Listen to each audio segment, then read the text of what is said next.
Mano, boa noite, tudo bem?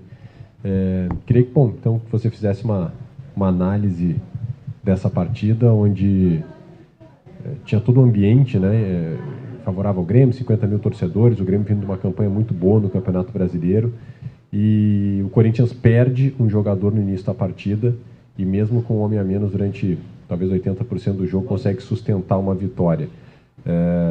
Bom, em primeiro lugar, o quanto que, sem entrar na polêmica da expulsão, ou, enfim, o quanto que perder um jogador influenciou na tua estratégia de jogo, se é que influenciou, e queria que tu fizesse uma análise dessa vitória fora de casa, que é importante na campanha do time no campeonato. Sem dúvida nenhuma, temos que valorizar muito a vitória, porque ela era fundamental no momento que estamos atravessando, porque são jogos muito duros, né? A gente tem visto os jogos dos nossos adversários do campeonato. Você vê que decide um detalhezinho para cá, um detalhezinho para lá. Mas eu tenho que elogiar muito o comportamento da equipe, a entrega da equipe para não só construir a vitória com a menos, como mantê-la depois. Acho que é importante dizer, para estabelecer algumas verdades sobre o jogo, que o Corinthians iniciou 11 contra 11 melhor. E já tinha chegado 2 vezes antes da penalidade máxima, que não foi marcada. E que o fato, né, de não ter marcado no campo provavelmente ocasionou o lance da expulsão justa de Bruno. Porque a expulsão é indiscutível, né? A entrada foi uma entrada para cartão vermelho. Só que provavelmente, se o pênalti é marcado no campo, esse lance não iria existir, tá? E aí você ficar com um a menos num jogo duríssimo como esse, desde o início quase, claro que interfere no jogo. Interfere tanto que depois, quando o jogo ficou 10 contra 10, nós voltamos a criar chance de gol. O que permite a gente, né, elaborar um pensamento que, se o jogo fosse 11 contra 11, seria um jogo muito bem jogado, porque o Grêmio tem uma ótima equipe, mas a gente veio apresentando algumas melhoras nesses últimos jogos, e acreditava muito que a equipe poderia hoje entregar um jogo de 90 minutos à altura do que o jogo ia exigir para a gente sair com a vitória. Então ela foi de superação por circunstâncias que aconteceram no jogo, e tornou ela mais dramática porque com 11 contra 11 já seria difícil, imagina 10 contra 11 na maioria do tempo. Mano Marcelo Becker, site canal Meu Timão, gostaria que tu falasse que, mesmo por poucos minutos, o Fagner nessa segunda linha, o Fagner um pouco mais adiantado, e também gostaria de saber se a gente pode chamar de vitória do alívio. Agora o Mano vai poder trabalhar com mais calma, pensando em coisas melhores para o Corinthians, até projetando 24. Obrigado, Mano. Olha, eu acho que a gente ainda não pode projetar 24, porque se a conta é 45, e vocês fazem 45, 46, nós ainda não atingimos a meta mínima, né? Então não podemos relaxar. Temos primeiro jogo depois da parada da data FIFA contra o Bahia, que é uma equipe que está entre as colocações que nós estamos. Então não vamos relaxar, vamos aproveitar essa vitória para que ela dê confiança para o time, para que ela nos ajude a resolver essa questão aí logo, para depois sim começarmos a pensar um pouco mais à frente. A gente fez uma linha de 3, né? Acho que a ideia inicial por pouco tempo, deu para ver, e nós colocaríamos Fagner e Bidu como ala mesmo, tá? Não foi possível ver tanto tempo, mas acho que a equipe já tinha feito alguns jogos lá atrás com o Vanderlei, com essa formação de linha de 3, mas não tinha feito, eu acho, com a formação de meio campo que nós iniciamos, com um volante, Juliano e Renato Augusto, 2 meias, 2 metros, e também com 2 homens de velocidade, que a gente optou por Romero e Wesley, porque seria necessário partir do meio para as costas dos laterais dele, porque ele muitas vezes usa os 2 laterais para apoiar simultaneamente. Então nós tínhamos que conter esse jogo, organizar ele por dentro para depois partir para as costas. Essa era a ideia estratégica do jogo. Acho que precisamos evoluir, mas podemos pensar sim em linha de 3, não tenho preconceito nenhum contra a linha de 3. O que funcionar melhor para a equipe sempre é o que o treinador quer. Mano, tudo bem? Pedro Oliveira da Band. Queria fazer 2 perguntas, se você permite. Primeiro, que você explicasse o time diferente, né? Sem o Fábio Santos, sem o Gil, sem o Moscardo, que entra depois no segundo tempo, sem o Yuri Alberto. Essa é a primeira pergunta. E também, a gente já te conhece aqui bastante em Porto Alegre, e eu queria saber e lembrar uma coisa que era falada. Essa vitória do Corinthians hoje é uma virada de chave para o Corinthians? A ideia era, não sei se você sabe, talvez não sabe, mas a gente tinha 8 jogadores pendurados com 2 amarelos. Então, quando você coloca, às vezes, jogadores em determinadas funções, eles não conseguem render tão bem porque estão um pouquinho preocupados, porque tem o jogo seguinte com o Bahia, aí daqui a pouco você não consegue render tão bem. E a escolha foi para minimizar um pouco isso, porque eu sabia que o time ia ter que competir muito sem aliviar a marcação. E foi isso que a gente fez. Eu coloquei 2 meias, porque acho que com linha de 3 eu não preciso de 2 volantes. É como se um volante estivesse na linha de 3. Né? Então essa foi a opção. Bidu é um ala, já jogou de ala no Cruzeiro. Então a gente sabia que tinha uma experiência dele para poder utilizar. Ele tem uma saída muito rápida, ele chega rápido na frente. E se tivesse ficado com 11 contra 11, eu acho que a gente poderia ter visto isso mais vezes e funcionar melhor. Vamos ver aí para frente. O futebol, esse dia eu falei numa resposta que quando a gente está nesse lugar, a gente não pode ficar achando que vira a chave muito rápido, porque não vira, ela desvira de novo, né?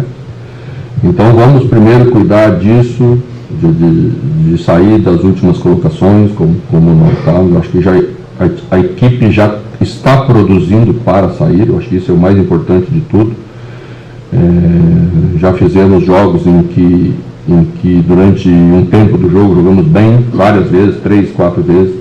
Agora é ajustar esses detalhes para que a equipe consiga terminar mais inteira os jogos. Eu acho que isso é uma coisa importante. E tem muitos jogadores de ótima qualidade técnica que estavam meio escondidos nesse emaranhado de dificuldade que a gente estava passando, né? E quando está ruim, é ruim para todo mundo. E é isso que eu sempre defendo: dar uma organização tática, dar uma ideia de jogo para que os jogadores se recuperem e possam render tudo aquilo que eles têm de talento. Boa noite, prazer revê-lo. Obrigado, igualmente. No intervalo, houve muita inconformidade, reclamação de dirigentes do Corinthians com a arbitragem, com o VAR. O Renato, técnico do Grêmio, há pouco reclamou de um pênalti não marcado em cima do André. Queria saber a tua opinião a respeito da arbitragem no jogo de hoje. Eu acho que a arbitragem começou mal, né? Porque ao não dar uma penalidade máxima que é unânime, não encontrei nenhuma pessoa que dissesse assim: olha, acho que pode não ter sido.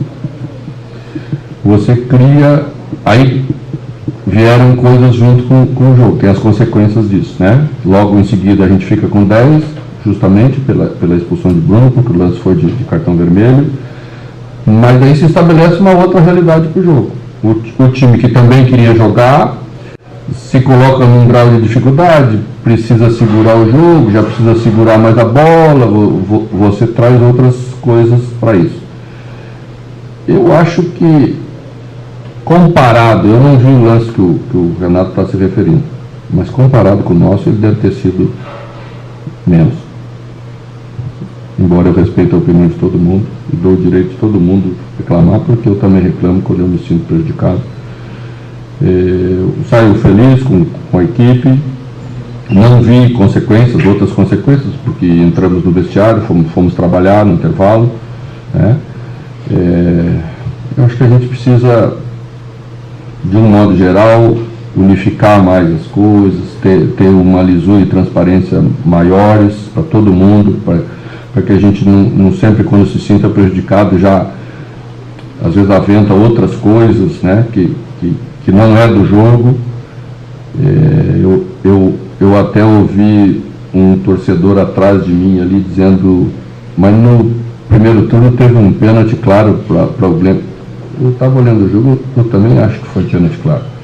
Mas eu não estava lá, eu não tenho nada a ver com isso, né? Não dá para a gente ficar compensando então as coisas, e eu até nem acho que foi a intenção, mas entendo também a lembrança do torcedor, porque eu acho que o pênalti lá também foi claro. Não. Tu estás retornando a Porto Alegre, onde você tem muita história, tanto no Grêmio como no Internacional.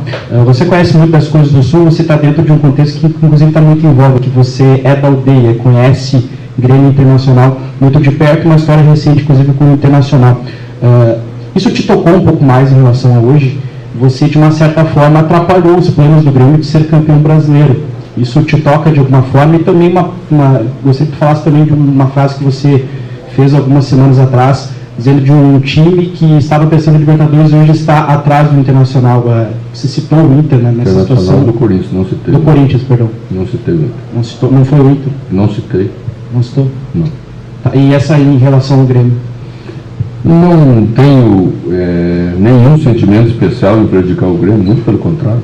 Não vim aqui para prejudicar o Grêmio, não viemos aqui para prejudicar o Grêmio. Viemos aqui defender os nossos interesses, e olha que tínhamos interesse para caramba para defender. Tá? Então, embora assim, né, você não está jogando o mesmo campeonato, eu me referi a isso na entrevista de abertura do jogo. Né? Você tem que entender o que você está jogando, mas não é menos importante. Né? E quem já viveu aqui embaixo da tabela sabe como é duro jogar aqui, como você tem que valorizar às vezes um ponto que não é nem tão brilhante, mas você tem que sair dessa situação e tem que somar o maior número de rodadas possível. Então é isso que a gente veio fazer aqui, zero interesse nem para lá nem para cá, nunca me envolvi nisso, não vai ser dessa vez. Mano, boa noite. Não sei se o senhor já tomou conhecimento, mas parece que alguns membros da direção do Corinthians tentaram de alguma forma invadir a sala do VAR que ficaria aqui do lado. Não sei se o senhor viu essa polêmica, alguns jogadores também que estavam no banco de reservas também estariam envolvidos. Houve empurra-empurra, uma possível agressão em um comunicador. Não sei se o senhor já tem ciência deste fato, o que o senhor poderia opinar, e se já viu o lance, o que o senhor acha que aconteceu? Algumas pessoas levantam a hipótese do impedimento que teria invalidado então a penalidade, se o senhor pudesse comentar. As descomposições são piores do que os erros, né? É querer achar uma justificativa para não aceitar o que todo mundo viu, né? Foi uma penalidade máxima. Não houve impedimento, não houve nada. E se tivesse havido, eu deveria ter dito para as pessoas que o pênalti não tinha sido marcado porque tinha impedimento. O Bandeira não assinalou impedimento, tá? Eu não vi nenhum tipo de situação como essa, porque eu entro para o meu local de trabalho, eu fui ao vestiário, fui trabalhar como a gente faz em todos os intervalos. Aqui, mano, há pouco aí você utilizou o termo, optamos também pelo Romero, né? Mas como a gente está acompanhando o Corinthians há algum tempo, a gente vê que o Romero está vindo de uma crescente, né? Presença constante na titularidade do Corinthians, até mesmo quando estava o seu antecessor aí na comissão técnica também, o Romero vinha tendo essa continuidade em tempos que ele era até criticado aí pela torcida e por parte da imprensa pelas atuações dele. Então, ou seja, de uma presença talvez incerta em 2024, ele passa a ser um titular absoluto em 2023. A que você atribui essa crescente aí do camisa 11 do Corinthians, que vem realmente fazendo grandes jogos, hoje praticamente ajudou ali o Fagner ali na cobertura do lado direito, ali defendeu, atacou e foi premiado, acima de tudo, com um gol com a cara do Corinthians? Pois o futebol é muito duro, né? Porque ele não reconhece ninguém nunca nos seus méritos. Você pode fazer muita coisa, às vezes, no clube, daqui a pouco você está tendo algumas atuações um pouco abaixo e todo mundo esquece o que você fez. Romero sempre foi esse jogador no Corinthians, um jogador exemplar taticamente, um jogador que sempre se doou para a equipe e sempre fez gols, tem mais isso, né? Não é um goleador como um atacante de área, mas está ali na sua contribuição, 10 gols, 12 gols, 15 gols na temporada, e isso ajuda muito, né? Eu sempre falo que para fazer 100 gols na temporada, você precisa ter bastante ajudante. O Romero é um baita ajudante para a gente. Hoje, de novo, foi brilhante nessa questão tática, na recomposição. Foi perfeito, ele é isso, né? Então ajuda muito o lado. E para nós hoje era muito importante fazer isso a partir de um determinado momento, quando ficamos com um homem a menos, que é lógico que o Grêmio ia ter volume. Mas você vê que pelo número de cruzamentos que o Grêmio teve, e eu andei olhando rapidamente a estatística, eu acho que é 41 cruzamentos de área, exemplifica bem como a nossa marcação foi boa. Obrigou o Grêmio a jogar a bola na área, porque a gente fechou bem os espaços de infiltração. Os dois volantes e depois a entrada de Moscardo também foram brilhantes nesse aspecto, no trabalho de balanço aí na frente da área, que todos estão de parabéns. Boa noite, Hugo Roque, no canal Futebol Grêmio. Qual é o sentimento e o que representa hoje essa vitória acima de um Grêmio que é candidato ao título, ainda um dos candidatos ao título, para mais de 50 mil torcedores na Arena, em Porto Alegre, cidade que tu conheces muito bem, o sentimento que representa isso para o Mano Menezes e para o time Corinthians? Para a gente, o Corinthians significa muito mesmo. É a segunda vez que a gente vai para um jogo fora de casa e a gente quebra a banca das apostas, porque os prognósticos em Cuiabá eram 100% para o Cuiabá e os prognósticos aqui de Porto Alegre eram 100% para o Grêmio. Até guardei a foto, tirei uma foto para guardar de lembrança e às vezes, né, mostrar isso para os jogadores, porque essas coisas elas fazem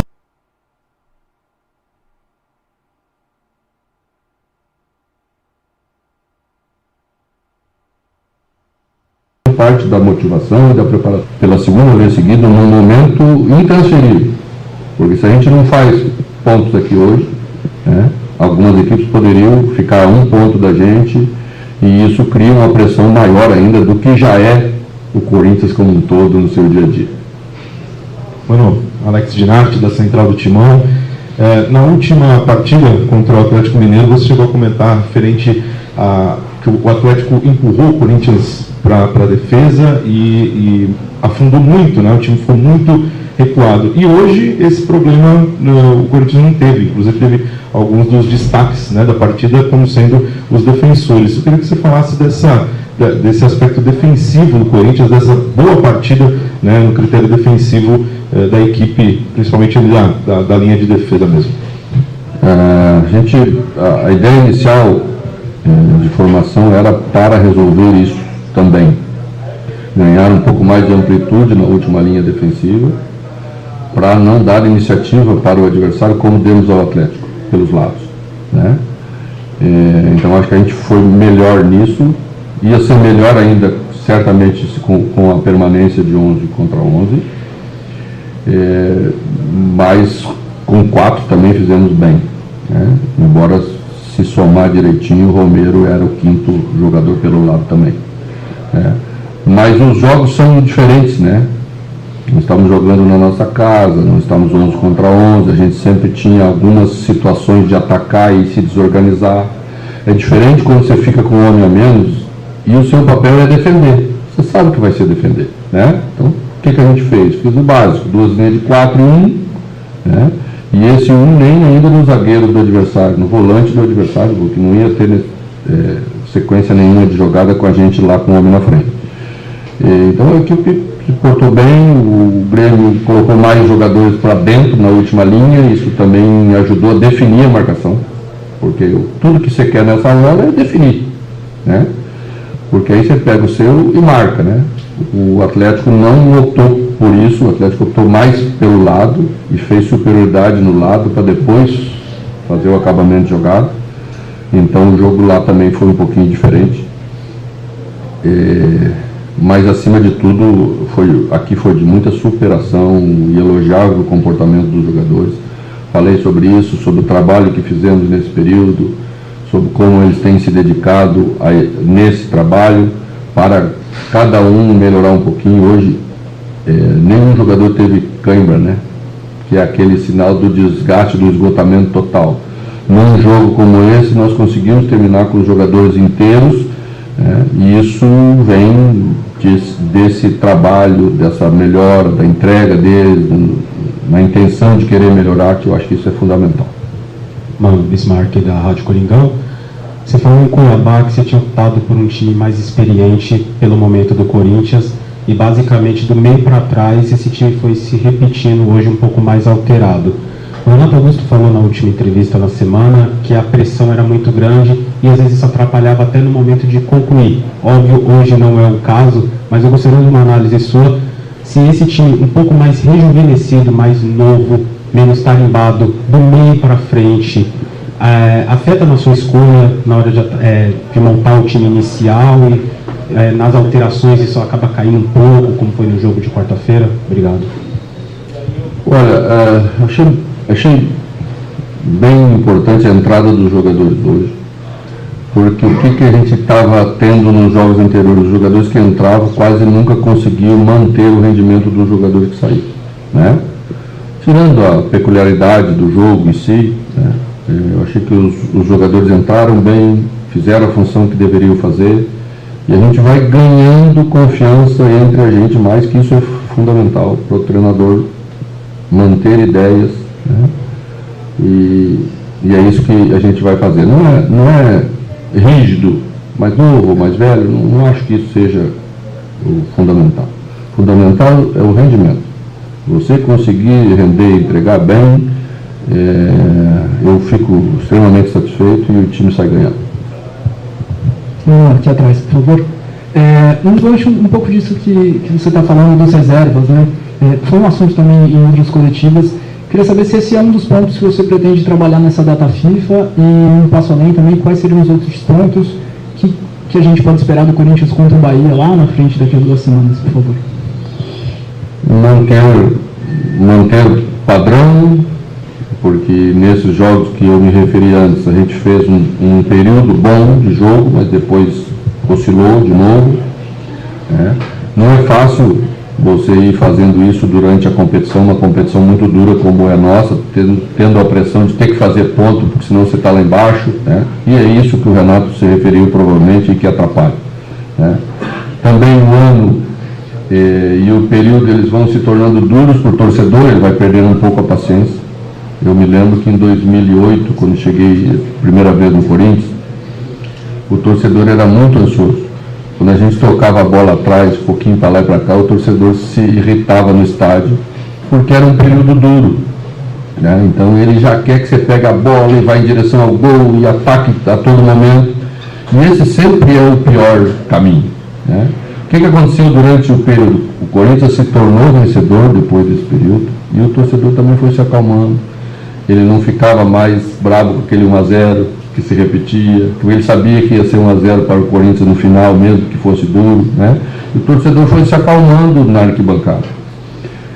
Quando você não está bem estruturado como time e o torcedor te apressa, é como se ele estivesse te empurrando para o abismo, porque você quer acelerar, o jogo não tem qualidade para ser acelerado e aí começa a entregar a bola para o adversário, você começa a errar, e é isso que a gente precisa recuperar. Essa calma do corintiano, em saber que as coisas vão entrar no lugar, mesmo quando o jogo estiver duro, nós vamos ganhar com aquele 1-0 mesmo, tá? Porque a gente ganha historicamente porque faz bem. Então é isso que a gente tem que trabalhar e trabalhar todo dia para melhorar um pouco, né? Temos limites, não podemos nos satisfazer com limites. Podemos entender, podemos aceitá-los momentaneamente, podemos aceitar agora que estamos passando por isso, mas não nos conformar, trabalhar todo dia para melhorar. Mano, à sua direita aqui, Nicolas Córdova, Rádio Grenal. Mano, no ano passado, quando chegaste ao Internacional, era um Inter fragilizado dentro de campo, tinha sido eliminado pelo Globo e tal, não tinha ganhado o Campeonato Gaúcho, e no que tu viestes ao Inter, só foi perder na 15ª partida, né? Teve uma baita sequência de vitórias e de invencibilidade. Agora, no Corinthians, você completa o 10º jogo hoje com 3 vitórias, 5 empates, apenas 2 derrotas. Dá para traçar um paralelo do ano passado do Mano Menezes para o de 2023 no começo de temporada, tanto no Internacional no ano passado como agora no Corinthians? Não, são situações muito diferentes, né? Quando cheguei ao Inter no ano passado, eu estava iniciando o Campeonato Brasileiro, você tinha todo um campeonato pela frente, né? E então a condição era melhor, as coisas deram certo também rápido, porque isso ajuda muito, né?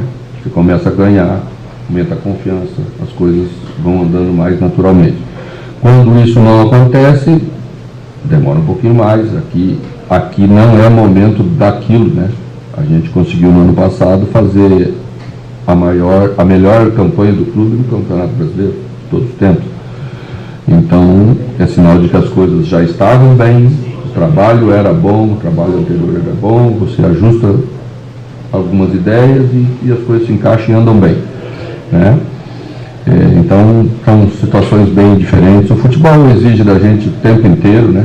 Quando você acha que vai funcionar bem, daqui a pouco inexplicavelmente não funciona. Estão lá as mesmas peças, as mesmas ideias, mas as coisas não andam bem. E aí o resultado faz parte fortemente do nosso trabalho. Quando ele não vem, não tem jeito, você perde confiança, todos perdemos, né? Quando ele vem, todos ganhamos e as coisas andam bem. Mano, boa noite. Michele Silva, da Rádio Bandeirantes. Queria te perguntar, tu está vivendo no Corinthians agora um ambiente também de eleições, algo que também faz parte do ano do Inter, de 2023. Um ano de eleições no clube também. Como é que é para ti, como técnico, viver esse ambiente de eleições? É algo que impacta de alguma forma no dia a dia? E uma comparação, se possível, entre o ambiente das duas equipes. Obrigada. Não consigo comparar os dois, porque você já fez parte, então não se fala para trás, né? O presidente do Corinthians, o presidente Duílio, tem tido um mérito muito grande, ele com o Alessandro, que é nosso diretor executivo, de conseguir separar isso bem, não deixar que essas coisas interfiram no nosso dia a dia. Nós não temos nenhum problema para trabalhar bem e fazer as coisas que precisamos fazer no dia a dia. Eu acho que isso é uma grande diferença. E o Corinthians, mesmo que você olhando de fora, imagina uma turbulência maior, lá dentro, no dia a dia, o regime profissional muito bem conduzido por todas as direções que eu já trabalhei, tem feito com que as coisas no dia a dia andem bem, a gente não tem problema nenhum. Obrigado, Bruno. Obrigado a todos. Boa noite.